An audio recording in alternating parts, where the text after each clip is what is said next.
Hello everyone, how are you guys doing? I hope you guys are having a wonderful Saturday wherever you are. This is My Africa Show, and now we are on our coffee time segment. This week we are going to have an amazing conscious conversation with our sisters that are living all across different continents. As we all know, in our country, Ethiopia, thousands of adoptees leave the country in a legal and illegal way. But when we talk about the legal process of adoptees leaving their country, Ethiopia, most of us don't know what they are on currently and what kind of life they get to live once they leave their country, their family, their society. So this kind of problems, especially as an Africans and as an Ethiopians, is a common problem that we are facing right now. And that's why two of our amazing sisters created this Ethiopian Adoptees Search, or known as Ethiopian Adopter EAS, if I'm not mistaken. Hakima and Kasai, which are behind this amazing idea, are here today on our My Africa show to have a conversation about what it feels like to be an adoptee and what's the major challenge and other more related topics that we'll be talking about. My goodness, I just said a lot, but welcome, guys. Thank you, Liz. Thank you for having us. Okay, so let's start with you guys introducing yourself. Let's start with Hakima. Introduce yourself, and then we can go to Kasai. My name's Hakima. I was born in Addis, Chircos, and I was adopted in 2002. I came to the United States, and yeah, I've started my own project separate to EAS, which is actually Kasai's project, Ethiopian Adoptee Search. My project has been more helping Ethiopian adoptees build community, get resources in the United States, because there's a lot of misunderstanding about adoption and what happens once people come to the US and other countries in Europe. And there really is a lot of adoptees who end up leaving the adoptive family. And so there is a lack of community, a lack of people getting help, struggling to find jobs. There's a lot of adoptees who are homeless. And so the older I've gotten, the more I've seen this, the more I've seen the negative impact of adoption. And because it was fraudulent and our adoptions were, can be classified as child trafficking. A lot of people were not orphans. The adopters were lied to, or some of them did know that the birth mother is alive and well.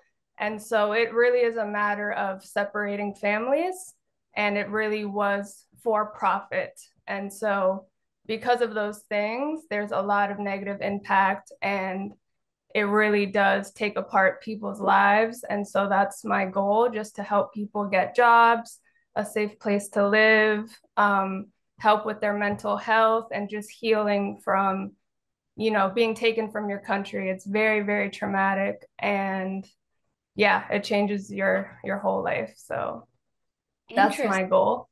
Okay. Yeah. So now let's move on to Kasai. Yes, first of all, thank you so much for having us and for your openness to talk about Ethiopian adoptees and some of the things that are going on with us. So I was born in 1985 in northern Ethiopia during the war and famine. I was separated from my family and somehow during the war, and I ended up being adopted in to Canada in 1987. And so I lived my life very much unaware of Ethiopia, what was going on in Africa, frankly. And it wasn't until I was in my 20s that I started becoming more interested in adoption and sort of understanding uh, like why I'd gotten adopted. And so when I started learning more about international adoption and the system of international adoption, I started wanting to connect with more adoptees, and that led me to kind of creating a community, or I would say more a space for Ethiopian adoptees to come and have discussions. And based on sort of that like creating space for adoptees. That's how we were able to publish a book. We have an anthology that was written by us called Lions Growing Far From Home. It was published a few years ago. And then since then, again, I've just been having many conversations with adoptees from all over the world and trying to find ways to support each other. A lot of the times, adoptees, we grew up very isolated from other Ethiopians, from Black people. We don't really understand like why we were adopted. And a lot of the times there is abuse in adoptive families. So we do end up leaving the home at young ages, and that's very common. Um, the thing is that because with adoptees, we're told that we're so grateful to be in America, in Canada, in Europe.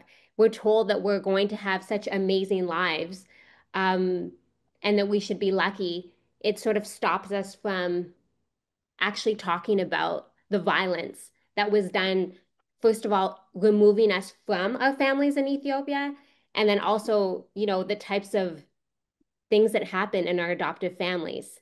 The things that we're talking about, and is not, they're not topics that adoptees or adoptive families really enjoy talking about. But we're Yeah. choosing to expose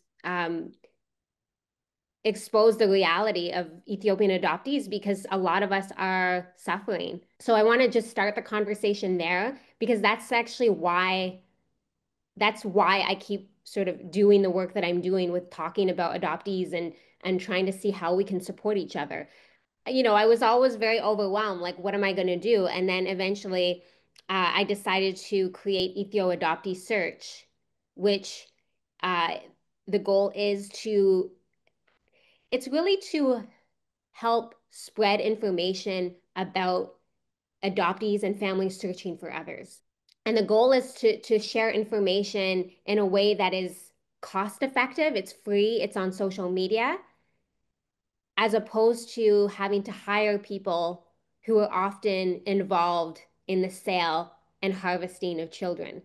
Because a lot of the time, uh, the people who do help adoptees and parents reconnect are people that worked for adoption agencies. They were part of the industry. Mm. And so, in order to, it's like we were separated by them. And then, in order to reunite with our Yes. families, we have to go use the same people. And those people are usually the people that are even the translators for our families. This is just one big problem that arises once adoptees reconnect with their families. I cannot guarantee that we will, find that adoptees and families will reunite, but at least it's a step towards reuniting. So that's why I say that the goal is to work towards reunification. But a lot of the times, adoptees don't remember, like they don't because they were like 4 or they were a baby. And the information that they have in their documents is inaccurate or there's a lot of information missing. Mm. And the adoption agencies, they've closed or they don't give information.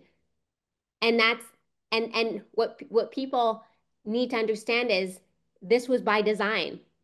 The goal of us to be adopted was to separate us from our families. The goal was to send us to get a bit better life. But underneath that, it was really a business. I included Hakima. Hakima she didn't found EAS, but she does have experience on the ground in Ethiopia, helping with searches, helping adoptees reunite, and she also does a lot of activism, like advocacy, uh, advocating for adoptees and kind of talking about, as I said, the difficult things that adoptees are going through.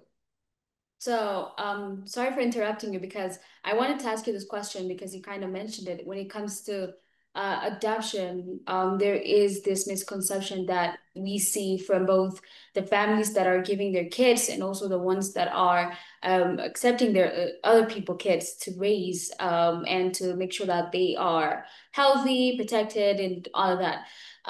And you both, Hakimam and also Kasai, both mentioned that you are adoptees, and that's why you want to be able to fill the gap that you've seen and the process and also the challenge, the problems that you have faced and have seen other adoptees face where you are. So for people to have that common shared values or like common shared stories with what you guys have been through, could you tell us your adoption process or a little bit about it? Let's start with Hakima. I mean, I'm not going to share too much of my personal story, but I would say that the orphanage that I was at, um, everything about it was fraudulent. Everything. The way me and my brother came to this country was extremely fraudulent. Uh, my adopted parents didn't go to Ethiopia. So you're having kids being taken on an airplane by a stranger who works at the orphanage, and then you're being brought to a foreign country and left with two strangers you've never met before. And so that in itself is a very traumatizing experience. We didn't know where we were going. We had never been in a car, on an airplane. We don't speak the language everyone else around us is speaking. I could only speak to my brother. It was the first few months to a year was very traumatizing.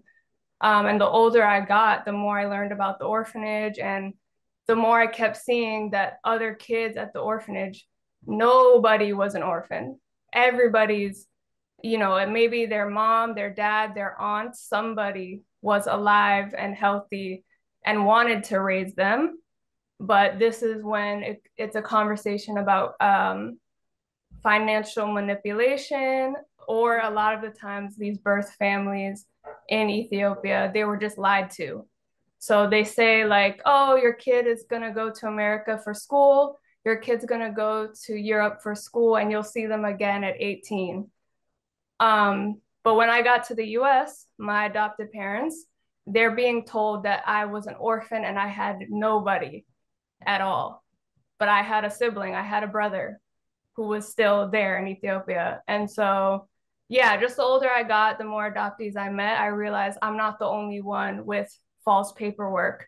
I'm not the only one who has a fake, birth certificate. I got to keep my first name, but a lot of adoptees, they change your name, they change your birth date. You're literally being given a new identity. And then because adoption is seen as such a romantic, beautiful, you're saving these poor African children, it puts us in a position where unless you're saying I'm grateful, nobody hears what you have to say, because everyone has this idea that we were saved and we won, some kind of lottery. But that's not the truth. And if anything, me and Kasai, we talk about how lucky we are that our adopted parents didn't kill us. How lucky we are that we were not sexually assaulted. How lucky we are that we were not abused for 10 years in a house where you can't escape. And the other thing is that once you are adopted, the American government, the European governments, they don't even really test these adoptive parents. They don't check on if they're abusive, if they will respect a Black African child. They don't do any of that. So once you're adopted, you're by yourself. Nobody's coming to check on you. No one's coming to see if you fit well into the family. No one's coming. It's just on us to survive and grow up and live through this situation.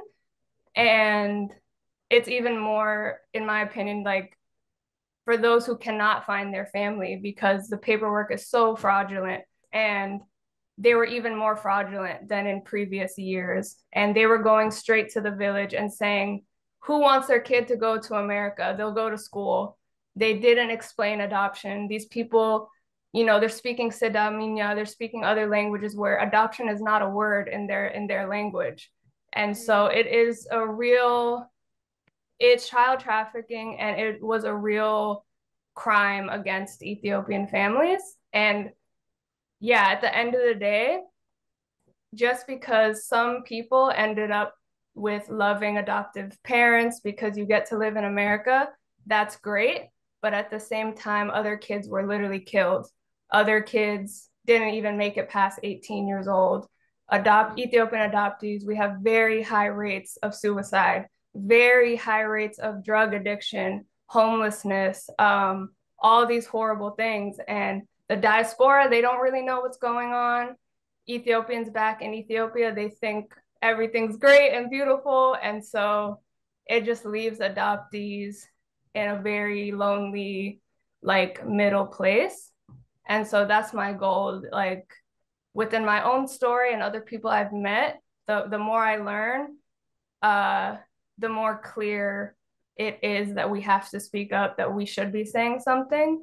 A lot of people know the story of Hannah Lemu, who was killed, I think, in 2011 by her adoptive parents. She was literally starved, abused, and died at like 12 years old. But Hannah Lemu was not the only one.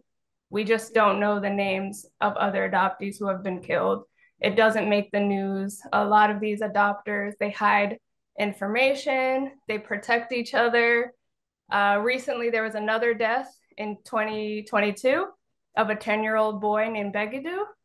No one has talked about it. It hasn't been on the news, and no one has gone to jail for his death. So this is very common. And yeah, we really need people to understand that this was an industry about making money at the end of the day. So this is just mind blowing. It's just so heart touching to know that um, people are suffering and a lot of things are messing up with a very simple thing that looks simple but goes even deep into generation. Kasai, I want to know your perspective about this, and also personally, I would love to hear the challenge that you have faced, just like Hakima has shared, so that people could understand that adoption is not just moving, leaving in a different household. It's about changing your identity unwillingly. You're not conscious enough. You're not willing enough to choose. So that by itself, it has its own psychological, mental, and other effects that it will have on you and your life, the rest of your life, in fact. So tell us about that, Kasei. First of all, yeah, with my adoption, it was as I mentioned, I was born during the war and the famine in 1985, and I was somehow separated from my family, which is common during war. Mm, Um, that's like family separation is what happens, right? So somehow I was separated, and I ended up in an orphanage. And without getting too much into the details, I had papers produced to I had there was because somebody decided that they wanted to adopt me. So there was literally paperwork that was produced to say that I was an orphan, but nobody consented to giving me up and me being an orphan. That's again, it's and this is understanding that in times of war, in times of crisis, a lot of the times parents family members, they will leave their children in orphanages for a period of time and then they come back and get them after. A lot of the times, the orphanages, sometimes they're not even orphanages, they're just homes that are there to help people. And they will tell the parents or the families, you can leave the child here for a few months. We'll take care of them. mm-hmm. Go work, do what you have to do. The child is going to be here. Okay, yeah. And so parents, family members leave their children there at these centers, thinking that the child is going to be there when they come back. When they come back to get the child, the child is Is nowhere nowhere to to be be seen. seen. And they cannot ask. I mean, can't they say like, "Where's my child?" Because at the end of the day, the organization or the orphanage is like a legal institution that is under the government, registered under the government. So there's no any process to ask and say, I gave you this responsibility, right? Or No, is what um so yeah, that's a good question. Well, what they say is that, well, they usually just say that like the child is scheduled for adoption or the child isn't there. So without basically, consent? yeah, though exactly. And that this happens in Ethiopia, this happens like all over the world. It Mm, happens in Chile, it happens in it happened in Guatemala, it happened all over the world. Um, and so I'm saying this because during times of war and conflict, it's even worse in the sense that people have like parents have to go to war, parents have to do this, so they will leave their children, sometimes they have to. mm, I don't know what my situation was, but I know that the paperwork was said that my family, basically that I had no family.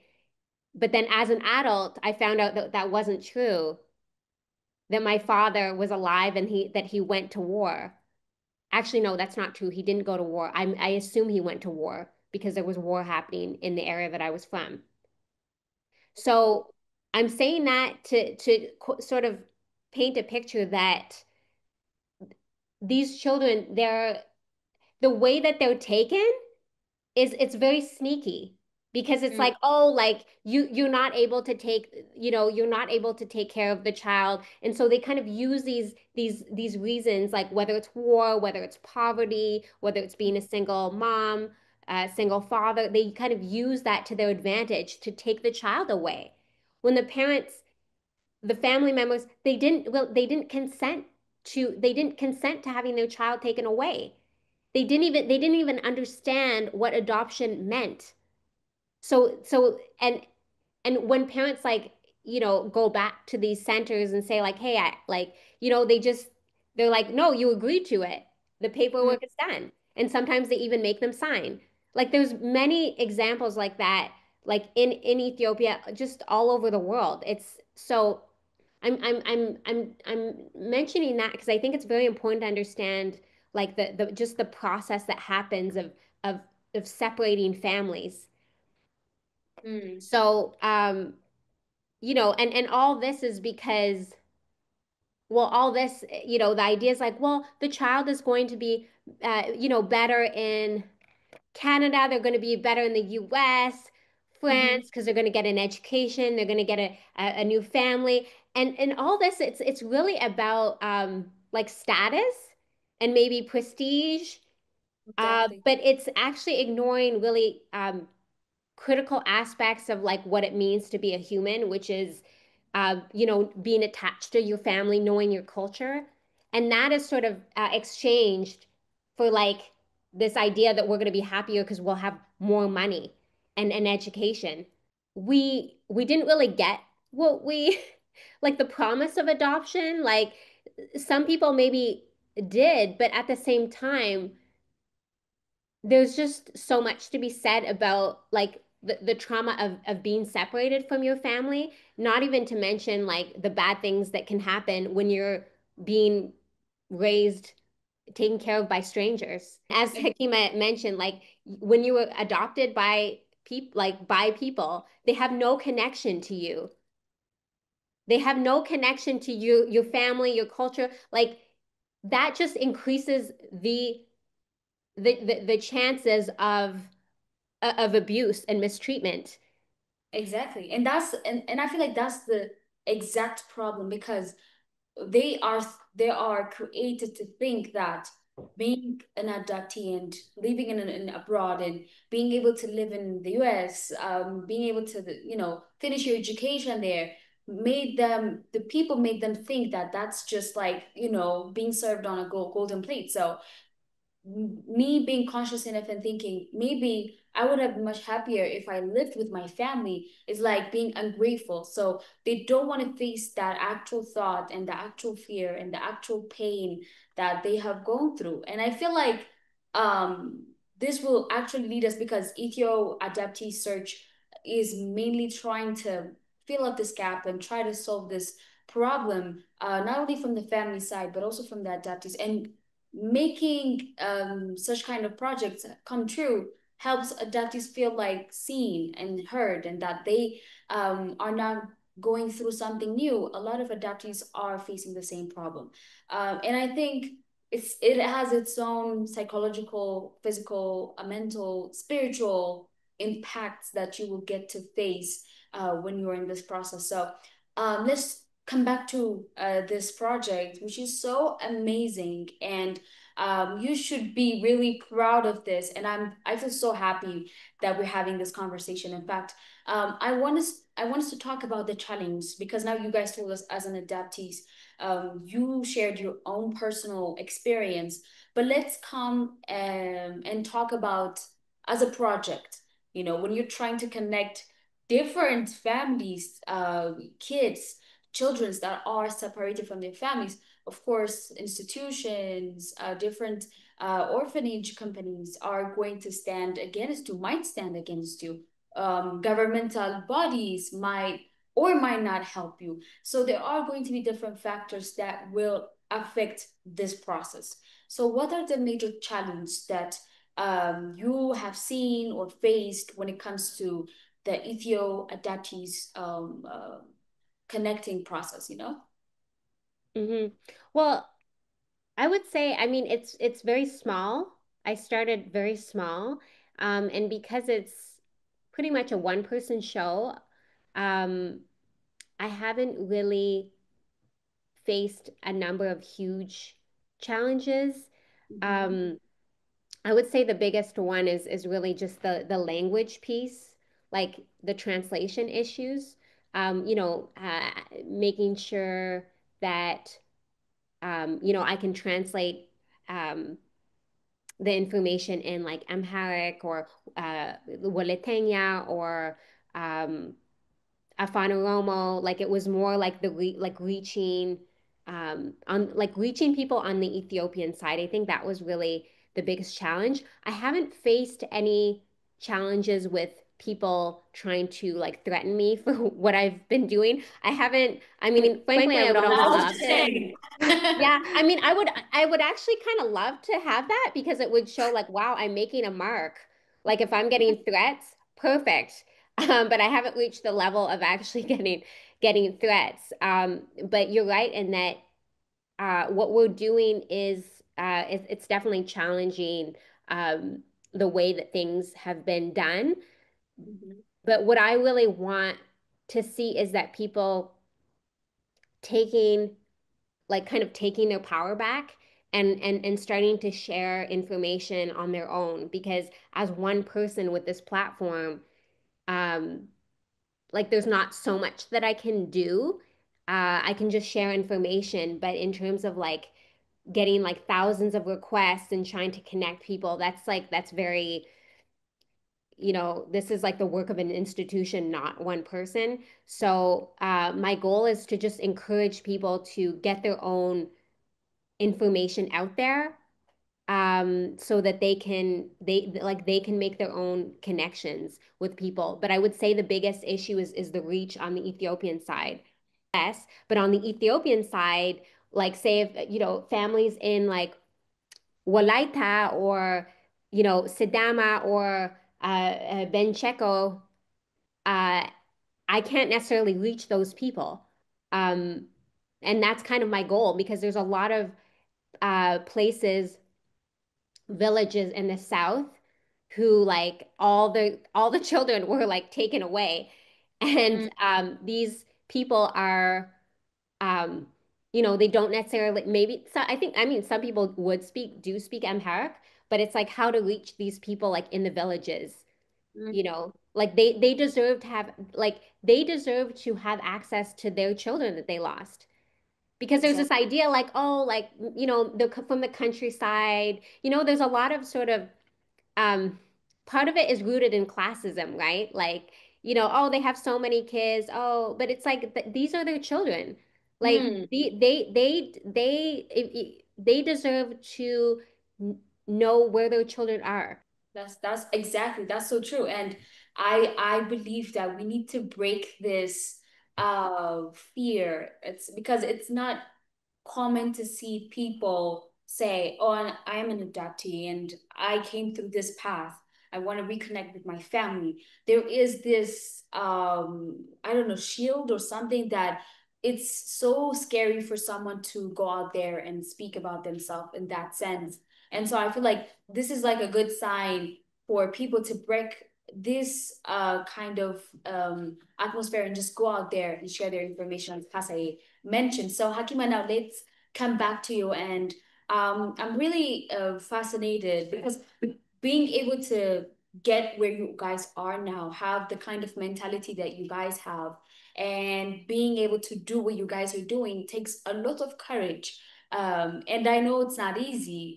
We might talk about it like within a few minutes, but it's a lifetime kind of thing for you guys and also for us as a human beings. So tell us about the impact and how you got to how you think that people should, especially adoptees, should heal themselves, express themselves, get over with this um, um, accumulated feelings that comes with being an adoptee. Um, I think, like you said before, there's a huge psychological and spiritual impact when you're taken from your family, your culture, your language, and you're given this, new identity. I think for a lot of us, um, not even the trauma and abuse aside, that alone, the cultural, losing your culture and your country, that's Mhm. already going to cause some type of identity issue. And for me growing up, I spent so many years playing pretend, basically, pretending I didn't miss my family, pretending that I wasn't, really, really depressed because I didn't know my family. I didn't know where I was from. I didn't know anything about myself. I was just playing this role that I was given. But the older I got, it's like the less, it's harder to keep playing that pretend. Um, but meeting other adoptees made me more comfortable to say, like, no, I don't like being adopted. I don't like that this happened to me. I don't feel grateful for this experience because you literally, people are telling you the hardest, most heartbreaking thing you've ever been through, that you should celebrate it and that you should be grateful for it. And that really psychologically impacts us, I feel. Um, and it's also a lack of being given a chance to grieve Mm, because I left my parents, I left my whole family, my sibling, and I was just supposed to smile and be happy that I'm in America. But no one ever, really gave me the chance to say goodbye, even to Ethiopia, to everything. So it's kind of, as I've gotten older, I've just been giving myself um, the space to grieve, the space to be angry, because anger is not, it's a human reaction to something really horrible. And mm, so we shouldn't be, suppressing our feelings and hiding everything because that literally makes you sick. And I think a lot of us adoptees are sick from holding in this grief, holding in the loss of our family, holding in the fact that we lost Ethiopia. And then we come to me, I also grew up almost like watching the diaspora from the outside and always wishing, like, what would it be like to have an Ethiopian family? Like, I wish mm, I could go to an Ethiopian wedding. I wish I could taste my mom's cooking. Like, it's really, really heartbreaking. And it almost made me, like, for a long time, I didn't want to see Ethiopians. I didn't want to hear Amharic because it brought me back to a bad time. It reminded me of like all these things I don't have. And I also grew up being told, like, oh, well, if you weren't adopted, you'd be dead. If you weren't adopted, you'd be a child bride and a single mom. And so I almost like believe that. And if you believe that, then you're believing that your family is not valuable, that your culture is not valuable. And I think it makes a lot of adoptees almost scared to go back to Ethiopia. Um, and then I went back to Ethiopia for the first time in 2023, so not that long ago. But I how went, was it? yeah, it was amazing. It was amazing. Like, my life completely changed. I met my family, like it was Wow. great. It was great, but it also was a reminder of how removed I am because when I came back, I would say that was actually one of the saddest times in my life. Like when I went and then came back, just because I was like, wow, like I can't even speak to my own family. Like we don't speak the same language. So again, it just leaves you in between. You're not Ethiopian, you're not in your adoptive family, you're not white, you're not American, you're just kind of here. But I Hmm. think, yeah, as I've gotten older, I've realized you don't need to fit into any family. You don't need to fit in. You don't need to be Ethiopian. You don't need to be American. Like you can just be yourself. And the more I've done that, like I really don't have a problem anymore. Like now I feel so free to say adoption is messed up, to say that it's family separation, to say that this was child trafficking and that's not okay. And honestly, I have gotten threats. I've had so many people upset at me, but in my opinion, that's a good thing because the truth will always make some people angry. Um, the truth is very uncomfortable, but if if some kids ended up safe and happy with their adopted families, but other kids literally ended up dead, then I don't believe that this whole system is okay. One, two, three children is enough for me to say the whole thing is not okay. And I truly do believe that. And I do believe that, you know, I know some people cannot find their families. I know people personally that they've been searching for years and they may never find their family. And I think that's another part of this healing and just letting yourself grieve. Because that's just the reality of it. And no one should be making you feel bad for literally losing your family. So, yeah, that was a That was lot. no, that's absolutely beautiful because I was like thinking when you were like explaining it beautifully, I was thinking and I was bringing it back to my life or those people that I care and making it personal, you know? And I Mm-hmm. don't have to be Hakim, I don't have to be Kasi, I don't have to be you guys for me to feel or to be part of what you're saying. I do understand the feeling as much as I want to. But I know that the grief, the pain is way more than what you guys can say, because there are a lot of sleepless nights, wonders, questions, some of the things that you can't even feel, and it's just blank out there, you know. And you just have to be a human for you to understand that, and it's just so painful to know that. Because you guys mentioned, Hakima specifically mentioned it, saying, um, even though you guys are grateful not for adoption, but you guys are grateful for not being abused, for being alive, and all of that. But there are a lot of people that faced abuse, harassment, in different forms because of this kind of processes. And even though they're alive, they're not alive, you know, they're living a very dual life. So I know there's a lot of things that we can bring, a lot of challenge that we can talk about, pains and causes, and such alike that we can bring about, specifically adoption. But I want us to wrap it up and talk about, because we need to bring up that, you know, bright and positive side, as Ethio Adoptee Search is one of the good news that we're here to talk about. How is this? Is it a website? Is it an application? How can parents be part of it? How can adoptees be part of it? Tell us a little bit about that, Kasai. Yeah, so at the moment, uh, Ethio Adoptee Search it's an Instagram page. It's very small scale. It's Instagram and then it's TikTok as well. Okay. And so uh, I, because of, again, it's one person and then people that are kind enough to help me with the translations.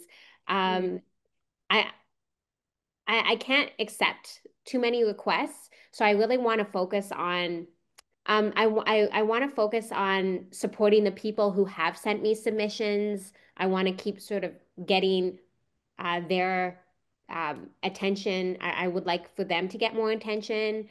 So if you log onto my page, you'll see a number of adoptees and families who are searching for their children. So, I would love it if people followed, if people reshared, spread the word that adoptees are looking for their families. They just don't really know where to start looking.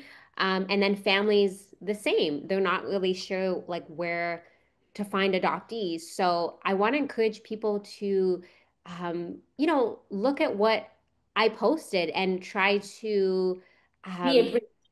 yeah, try to follow and then and reshare. And then if they know somebody who's searching, they can do the same thing on their own platform and tag me and I'll reshare it. Because the idea again is sort of like taking the power back and you know um, sharing. I mean, it's taking the power back, but it's also sort of depending on not depending. What is the word? I want us to think about it more as this is a loss. This is a loss for everybody. Exactly. I think Ethiopians, we are collectivist people. We care about one another. And so sort of going back to this idea of sharing, of supporting each other in need. And part of that is, I mean, when it comes to the searching aspect, resharing, talking about it. Mm, I'm one person. I'll be honest, Sega, I cannot handle like thousands of requests. mm, I will be completely honest. So at the moment, I'm more interested in like sort of pushing out the requests that I have received, and also for people to just be aware of the realities of mm. adoptees and also parents, families in Ethiopia because they were harmed, and we're not talking about it.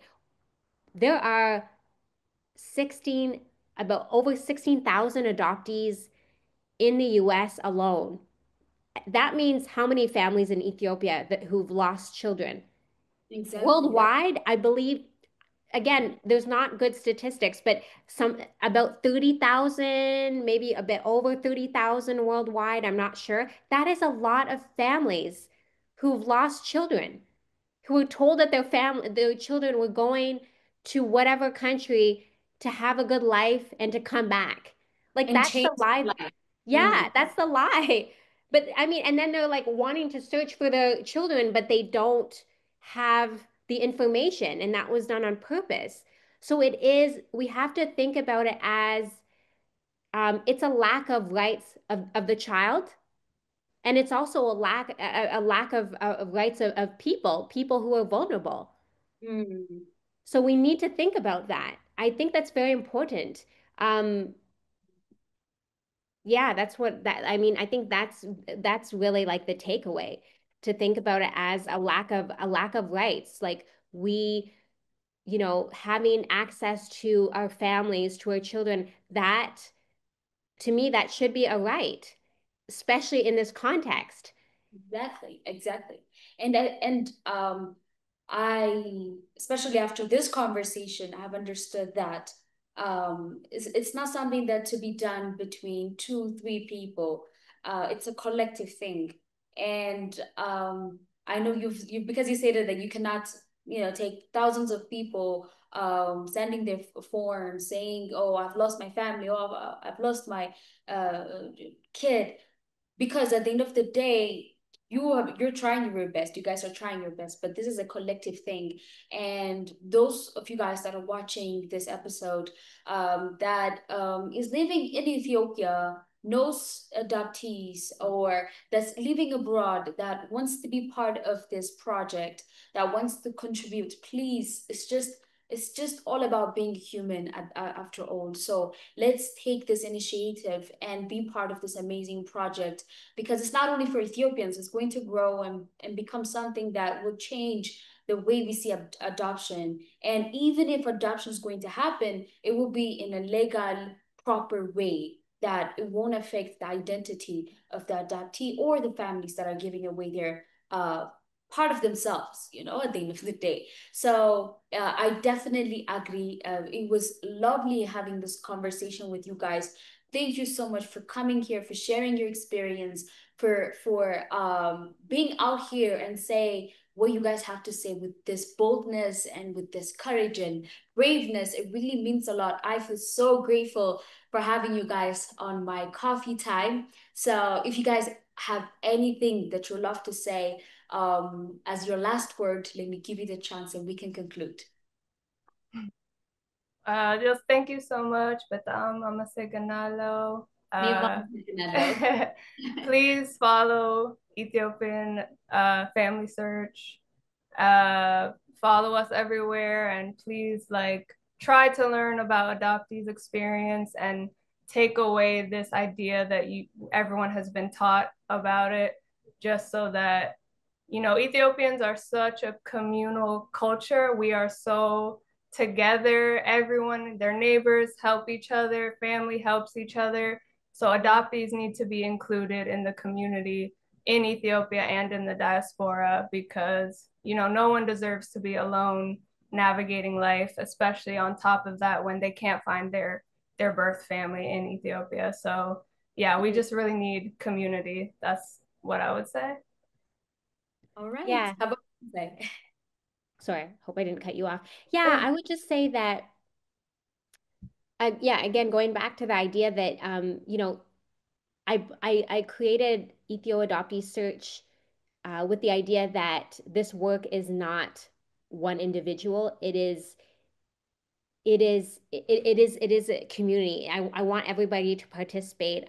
Family reunification never happens just with one person. I mean, it can, but it's really like people talking to one another. And as I said, adoption was a huge business, and so the reason partly why I created Ethio Adoptee Search was sort of to take the financial opportunity out of search. I'm not saying that um, like I'm for people being paid for their labor, but at the same time, I don't think families who lost their children to adoption should have to pay lots of money to find them, and vice versa, because the reality is that the families in Ethiopia, they don't necessarily have the funds, and a lot of the times adoptees don't either.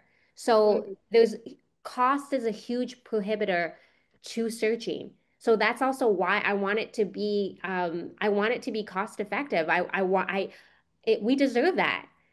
We should not have to pay thousands of dollars to find what somebody took away from us because they felt like it, because they Exactly. didn't want to ignore, because they didn't want to see us as a child, a baby with rights, you know? Mm, So it's mm, it's really, for me, I'm motivated by the principle of like this is our right to know our families, and so I want to encourage people to see it as more of a human rights issue, um, as opposed to like a business opportunity, an opportunity to get attention. It shouldn't be about that. Like our stories, it should not be about entertainment. true. That is so true. I'm really sorry for like trying to make this thing fit into the time that we have. I know there's a lot of things that you guys can share, that we can talk about, that we can discuss about adoption and things that are related with it. Again, thank you so much for being part of this show. Thank you. Thank you so much. I really appreciate it.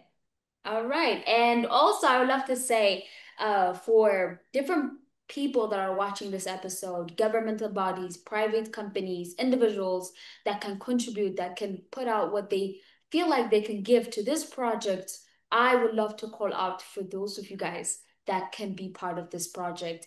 Let us know what you think also about this episode, about adoption, about adoptees, if you are one, the challenge that you have faced on our short SMS 6121.